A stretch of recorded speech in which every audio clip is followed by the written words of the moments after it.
عرس کا معنی خوشی ہوتا ہے، شادی ہوتا ہے. دیکھو لغت کے اندر اٹھا کے عرس کا معنی شادی ہوتا ہے. تو کیا اعلیٰ حضرت جس دن انتقال کر گا اس دن شادی منانے چلے ہو؟ ہم سے کہتے ہو امام حسین کی خوشی ہے جو جلوس نکالا، امام حسین کی خوشی ہے جو یہ سب کر رہا ہو. خوشی نہیں ہے، ان کی یاد منا رہا ہے. یہی فرق ہے بے وقوف تمہاری سمجھ میں ہماری سمجھ میں. ہم خوشی نہیں منا رہے. خوشی مناتے تو روتے نہیں، خوشی مناتے تو غم نہ ہوتا دل میں، خوشی مناتے تو یہ آنکھوں میں آنسو لے کے نعرے نہ لگاتے. ہم ان کی یاد منا رہے ہیں، ان کا ذکر کر رہے ہیں. کیوں؟ کیونکہ اللہ کے نبی کے نواسے ہیں، ہمارے آقا ہیں، ہماری بخشش کا ذریعہ ہیں. میدان قیامت میں ہم کو دامن کرم میں چھپانے والے ہیں.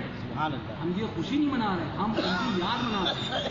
اور اگر یہ غلط ہے، ہر ولی کا عرس جو عرس کے نام سے کیا جاتا ہے، آپ کہتے ہیں لغت ڈکشنری دیکھیے، ڈکشنری کے اندر عرس کا معنی خوشی ہے، شادی ہے. قرآن پاک میں استعمال ہے عرس کا معنی شادی خوشی کا. تو کیا آپ اعلیٰ حضرت کے انتقال پہ ان کا عرس یعنی شادی کرنے چلے ہو؟ شیر سنت کے 8 محرم کو انتقال تھا، آپ ان کا عرس کر رہے ہو یعنی شادی کرو؟ نہیں، سمجھنے کا فرق ہے. کہے عرس ضرور رہا ہے مگر عرس کا مطلب یہاں شادی نہیں ہے، خوشی نہیں ہے، بلکہ ان کی یاد منانا ہے، ان کا ذکر کرنا ہے. جس طرح سے ان بزرگوں کا ذکر عرس کے نام سے ٹھیک ہے، صحیح ہے، اسی طرح سے حسین کا ذکر ان کے جلوس اور جشن کے نام سے صحیح ہے. کیونکہ ہم یہاں ان کی خوشی، مرنے کی خوشی، ان کے مرے تو کبھی نہیں ہے وہ. قرآن نے کہہ دیا بلا تقولوا لمن یقتل فی سبیل اللہ اموات، مردہ قوم تھی، وہ تمہارے ایک لمحے کے لیے موت آئی، وہ ہمیشہ کے لیے زندہ ہے. لیکن وہ جو دنیا سے تشریف لے گئے، ہم اس کا ذکر کر رہے ہیں، ہم اس کی یاد منا رہے ہیں. ہم امام علی مقام کا تذکرہ کرنے چلے. ہم اس کی دنیا سے جانے کا جو وقت ہے اس وقت پہ خوشی منانے نہیں آئے، اس وقت پہ ان کو یاد کرنے آئے تاکہ ان کی یاد برقرار رہے، ان کا جشن برقرار رہے. ہمارے ابا مر جائے تو 40واں ہونا چاہیے، تو فلانا ہونا چاہیے، تو دھماکہ ہونا چاہیے، دنیا میں جو ہے نا محفلیں ہونا چاہیے. اور امام حسین کی بات آ جائے تو اس کے بعد فتوے لگ جائیں خالی. ایسے تمہیں محبت، تمہیں مبارک ہو. ہم حسین پاک کے دیوانے تھے، کل بھی کرتے تھے، آج بھی کرتے ہیں، کرتے رہیں گے. کوئی فتویٰ نہیں، ہم تو اس کو کچھ نہیں. ہم دیوانے ہیں اور دیوانہ کبھی کسی کو سنتا نہیں. اسی دیوانہ ہوتا ہی اسی لیے کہ اگر دیوانہ سن لے گا تو پھر دیوانے ہی کیا. دیوانہ وہ ہوتا ہی ہے جس کو مجنون پاگل کہو، ہمیں کہتے رہو پاگل کہو، دیوانہ کہو، مجنون کہو، بھامڑ کہو، جاہل کہو، جو کہو سب منظور ہے. یہ صلہ ملا ہے مجھ کو تیری عاشقی کے پیچھے کہ ہزاروں غم لگے ہیں میری زندگی کے پیچھے. مجھے ہر غم ہر ستم گوارا ہے، اتنا کہہ دو آقا کہ تو ہمارا ہے. سبحان اللہ. ہم نے تمہارے لیے کرا ہی کب ہے مولوی ہوں، ہم نے تو امام حسین کے لیے کرا ہے. تم لگاؤ بدلے لگاتے ہو، ہم کرتے تھے، کرتے رہیں گے. ہمیں تمہیں خوش کب کرنا ہے؟ ہمیں امام حسین کو خوش کرنا ہے. وہ خوش ہو جائیں بس ہمارا بیڑا. فتوے نئے نئے فتوے. ابھی اپنی صورتیں دیکھو پہلے. آپ لوگ کے ساتھ کھا رہے ہو، پی رہے ہو. 90% مولویوں کا یہ حال ہے بمبئی کے جی. تو آپ لوگ ساتھ کھا رہے ہیں، پی رہے ہیں تو کوئی فتویٰ نہیں ہے. خنی ذرا سا تعبیر رکھ لے تو فتویٰ ہو جائے گا، ذرا سا مسئلہ ہو جائے فتویٰ ہو جائے گا. خبیث ہوگا خبیث. ہم نے تو رنگ اپنے یہاں رکھ دیا اور ایسے ہی نہیں رکھا، بلکہ پہلے ہم نے تعزیہ شریف رکھنے سے پہلے ہم نے پرچہ چھاپا. 5 صفحے اردو میں، 5 صفحے ہندی میں ایک ساتھ چھاپ کے اترولا، گونڈا، منکاپور اور آپ کے سعد اللہ نگر، گرو چوکی، ہتھیا گڑھ، محمود پور اور جتنے بھی علاقے تھے سب طرف بڑھوا دیا. اس کے بعد تعزیہ شریف رکھا. پہلے ہم نے ثابت کرا دیکھو یہ جائز ہے. اعلیٰ حضرت اور مفتی اجمل شاہ صاحب، مفتی اعظم کے خلیفہ، ان سب کی کتابوں کے حوالے ہیں. تمہارے باپ میں دم ہے، غلط ثابت کرو، ہم سینے پہ بال لے کے آتے ان سے بات کریں گے. سبحان اللہ. سبحان اللہ. گھروں میں کیوں گھس گیا بھیا؟ ہم نے تو کتابیں چھاپ چھاپ کے بانٹی ہیں، جواب دو نا ان کا. حق ہے. ہم نے تو اعلیٰ حضرت کا حوالہ لکھا، اس کے اندر اللہ سرکار لکھتے ہیں کہ تعزیہ دار عقیدتاً ہم میں سے ہیں. سبحان اللہ. سبحان اللہ. سبحان اللہ. تم سارے فتوے ان پہ ٹھوک رہے ہو جن کو اعلیٰ سرکار فرمایا تعزیہ دار عقیدتاً ہم میں سے ہیں. میں نے بمبئی میں یہی ساگر میں بیٹھ کے پچھلی سال کہا تھا، کچھ مولوی بھی آئے تھے، کچھ لڑکے بھی آئے تھے. میں نے کہا سنو مولوی صاحب، جو عقیدہ تعزیہ دار کا، وہ تعزیہ دار جس نے ڈھول بجایا، جس نے محرم میں تعزیہ اٹھایا، لے جا کے کربلا مصنوعی اس میں دفن کر دیا، جس نے سب کچھ یہ سب تمام چیزیں کری، ڈھول تاشا سب کرا، اس کو کہتے ہیں تعزیہ دار. اور اعلیٰ کا فرمانا ہے یہ تعزیہ دار عقیدتاً ہم میں سے. پتہ چلا جو عقیدہ تعزیہ دار کا وہ عقیدہ اعلیٰ حضرت کا. تو اب فتویٰ خالی تعزیہ دار مت لگاؤ، اعلیٰ حضرت لگاؤ. بے شک بے شک. اور یہ اعلیٰ حضرت خود کہہ رہے ہیں، فتاوی رضویہ جلد نمبر 3 صفحہ نمبر 752. بے شک بے خود شک. کہہ رہے ہیں اعلیٰ حضرت کہ جو عقیدہ تعزیہ دار کا، فرماتے ہیں یہ یعنی تعزیہ دار عقیدتاً، فرماتے ہیں اعلیٰ سرکار ہم میں سے ہیں. یہ اعلیٰ حضرت کی عبارت ہے. سبحان اللہ. سبحان اللہ. یہ سب بات بتاتے ہیں کہ حضور یہ تو مقدار ہے. اصل میں اعلیٰ حضرت میں، ہاں سنو میں بتاؤں، مکار ہے نا، وہی تو ہم کہتے ہیں مکاری مت کرو. ڈھول حرام ہے ہمیں بھی پتا ہے، لیکن 10 دن نہیں ہے.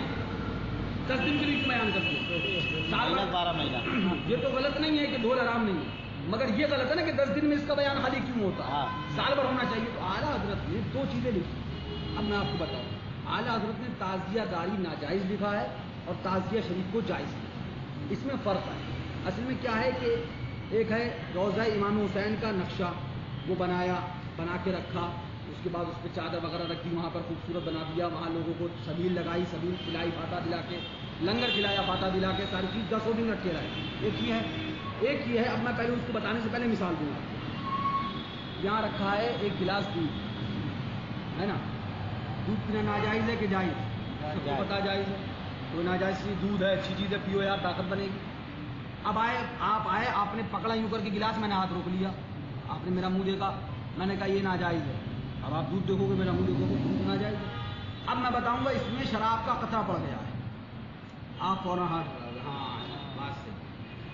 تو اب یہاں پر خالی دودھ ناجائز سمجھا اگر آپ نے، تو آپ کوئی قابل آدمی نہیں ہے۔ بے شک یہاں ایک مسئلہ اور سمجھو جو سمجھنے کا ہے اصل۔ یہاں خالی اتنی بات مت سمجھو کہ دودھ یہ ناجائز ہے، نہیں، بلکہ یہاں اصل چیز یہ سمجھو کہ دودھ بذات خود ٹھیک تھا، جی جی جی جی جی شراب کے قطرے کی وجہ سے غلط ہوا۔ حق ہے حق ہے یہ اہم چیز سمجھنے کی ہے، کیونکہ دودھ جب تک دودھ تھا پینا جائز تھا، لیکن دودھ میں شراب کا قطرہ گر گیا نا، اب ناجائز ہوا۔ تو دودھ بذات خود اپنے آپ ٹھیک تھا، شراب کے قطرے نے اس کو ناجائز کر دیا نا، تو پتہ چلا خرابی دودھ کے اندر نہیں ہے، شراب کے قطرے میں ہے۔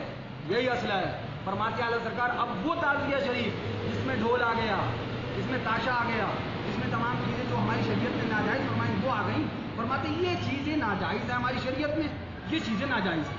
اب کیا پتہ چلا؟ پتہ یہ چلا کہ تعزیہ شریف ٹھیک تھا، غلط چیزیں اس میں شامل ہو گئی ہیں، تو غلط چیزوں پہ آپ بول سکتے ہو، تعزیہ شریف کے اوپر نہیں بول سکتے ہو آپ، بے شک غلط چیز مطلب غلط چیزوں پہ آپ بول سکتے ہو۔ اس کی مثال اعلیٰ حضرت نے خود دی، اس کو بیان کرنے کا طریقہ کیا ہوں میں آپ کو بتاؤں۔ اعلیٰ حضرت نے اس کی مثال خود دی، رسالہ تعزیہ داری جس کا یہ حوالہ لیتے ہیں نا مولوی، اس کے اندر پہلے اعلیٰ حضرت نے جائز کا طریقہ بتایا ہے، سب سے پہلے یہی جائز کا طریقہ بتایا، یہ آج نہیں بیان کرتے، وہ نہیں بیان کرتے بھائی۔ تیرے میں وہی ہے۔ جب اعلیٰ حضرت نے جائز کا طریقہ بتایا ہے تو ناجائز ناجائز کیوں چلاتے ہو؟ حرام حرام، جائز والا طریقہ بھی تو بتاؤ عوام کو۔ بے شک ناجائز حرام یہ ہے نا، صرف ناجائز حرام۔ اعلیٰ حضرت اس میں لکھتے ہیں کوئی شخص ریشم کا کپڑا پہن لے، چونکہ ریشم کا کپڑا مرد کو پہننا ناجائز حرام ہے نا، ہم آپ سب جانتے ہیں، ریشم کا کپڑا پہن لے اور ریشم کا کپڑا پہن کے نماز پڑھنے لگے، اب کائے سے روکو گے؟ ریشم کا کپڑا مرد کو پہننا ناجائز حرام، اب وہ ریشم کا کپڑا سلوا کے پہن لے اور اس کے بعد نماز پڑھے، اب روکو گے کائے سے؟ نماز سے روکا جائے گا؟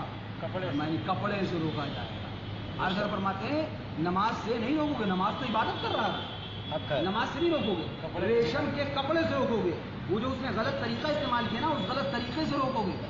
یہ مثال رسالہ تعزیہ داری میں اعلیٰ حضرت نے دی ہے، جہاں تعزیہ شریف کی بات چلی ہے، یہیں سے ہم یہ کہتے ہیں بے وقوفو سمجھو اعلیٰ حضرت کا سمجھانا چاہ رہے ہیں کہ تعزیہ سے نہیں روکو گے، جو غلط چیزیں اس میں آ گئی ہیں اس سے روکو گے۔ حق ہے سبحان اللہ۔ سمجھ رہے ہیں؟ جس طرح سے نماز سے نہیں روکو گے اور نماز میں جو ریشم کا کپڑا پہن کے آ گیا ہے ریشم کے کپڑے سے روکو گے، ایسی تعزیہ شریف سے نہیں روکو گے۔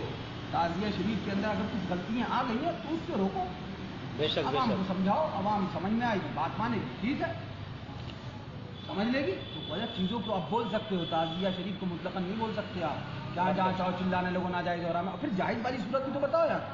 بے شک وہ بتاؤ، اعلیٰ حضرت نے 2 شقیں بیان کی، ایک کیوں بتا رہا ہوں؟ دونوں بتاؤ نا، ایک ہی ہر جگہ بتاتے ہیں۔ ایک کیوں بتا رہا ہوں بھائی؟ جب اعلیٰ حضرت ہی نے 2 بتایا، تمہیں کس نے حق دیا ہے کہ تم ایک بولو گے ایک کھا جاؤ گے، ایک نہیں بیان کرو گے؟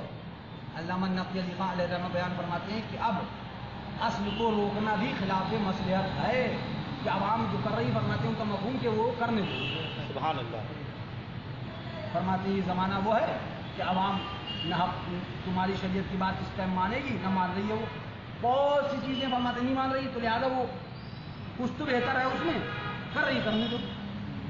ہم بھی یہی کہتے ہیں کہ تعزیہ شریف کا اصل نقشہ بنیت تبرک رکھنا، مفتی اجمل شاہ صاحب قبلہ نے بھی جائز لکھا، اعلیٰ حضرت سرکار نے بھی باعث برکت لکھا، بلکہ اعلیٰ سرکار نے قبۃ خضرا شریف کی مثل اور خانہ کعبہ شریف کی مثل اور نالین پاک مصطفیٰ کی مثل فرمایا۔ سبحان اللہ سبحان اللہ سبحان اللہ۔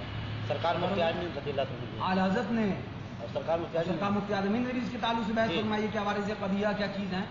کوئی چیز اگر غلط ہے نا اس کو الگ کرو یار. مکھی گر جائے دودھ میں تو مکھی پھینکو گے, دودھ پھینک دو گے. مکھی کو نکالیں گے.